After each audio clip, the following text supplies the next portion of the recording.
Monsieur Fournier, bonjour. Vous voulez aujourd'hui nous parler d'investissements sociaux responsables, que certains appellent aussi l'investissement éthique. J'aimerais d'abord qu'on commence avec vos clients. Quand on vient vous voir pour des investissements sociaux responsables, qu'est-ce qu'on recherche exactement?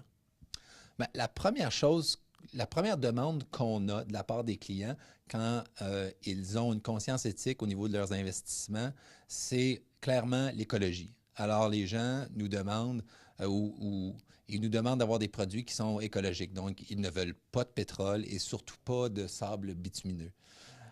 Une des deuxièmes demandes, ça serait au niveau conscience sociale. Alors, on veut surtout pas favoriser les paradis fiscaux. Alors, si des banques investissent dans les paradis fiscaux, c'est quelque chose qu'ils veulent éviter. Et maintenant, est-ce qu'il y a un indice de référence dans le secteur? Et dans un second temps, est-ce que cet indice-là est vraiment représentatif d'un investissement socio-responsable? Oui, euh, le benchmark, alors l'indice de base pour l'investissement socio-responsable, c'est le Gen Z Social Index. Alors, c'est un indice qui, malheureusement, ressemble beaucoup au TSX. Alors, quand on regarde le TSX 60, il y a 60 compagnies, alors que le Gen Z en a 52. Une des premières questions qu'on a de la part des investisseurs, c'est on voudrait avoir quelque chose d'écologique. Et quand on regarde dans les 5 plus grosses compagnies de cet indice-là, il y a la compagnie Suncor. La compagnie Suncor est non seulement une pétrolière, mais elle exploite des sables bitumineux. Alors on se demande, est-ce une erreur?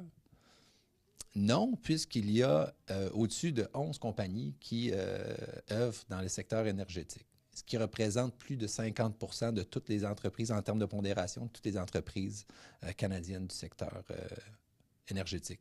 Par la suite, on va regarder au niveau des bancaires et des financières. Il y en a 5. Il y a 5 compagnies. Et sur ces 5 compagnies-là, juste une petite recherche rapide au niveau de l'Internet nous permet de voir que la plupart exploitent là, des succursales dans les paradis fiscaux. Donc, vers quoi on se tourne à ce moment-là quand on veut faire un investissement éthique si l'indice de référence n'est pas vraiment une référence finalement dans le secteur?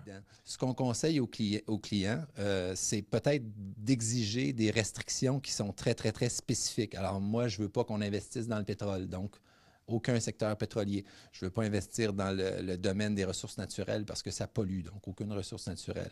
Je ne veux pas investir dans le gambling, dans les cigarettes, ainsi de suite. Puis, avec un investissement qui est bien fait, on va avoir des bons profits. Alors, ce qu'on conseille, c'est de prendre ces profits-là et peut-être d'investir dans des organismes de bienfaisance locaux qui vont répondre à nos inquiétudes socio-économiques. Merci beaucoup, M. Fournier. Plaisir.